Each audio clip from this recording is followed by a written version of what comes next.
ঠিক আছে তো রিদিতা? বনের পাখিকে খাঁচায় ভরে রেখে জানতে চান সে ঠিক আছে কি? তোমার এই ফালতু কথা শুনলে আমার ভীষণ মেজাজ খারাপ হয়। আচ্ছা তুমি খাঁচা কোথায় দেখলে? মস্ত আলিশান বাড়ি তোমাকে দিয়ে রেখেছি, গাড়ি, ড্রাইভার, চাকর বাকর, যখন যা প্রয়োজন তুমি সবকিছু পাচ্ছ। আর কি চাই বলো? এই বাড়ি থেকে তুমি বেরোতে পারবে না, তোমার বাড়ির লোকজনদের সঙ্গে তুমি সম্পর্ক রাখতে পারবে না। কেন সম্পর্ক রাখতে পারবো না? আমি আপনার কিনা দাসী বলে? আর দিও না, আর দিও না।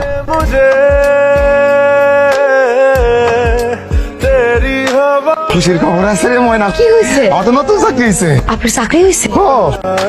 আমি তো তোর নিয়ে ঘুরতে পারি না, আজকে তোর নিয়ে ঘুরবো।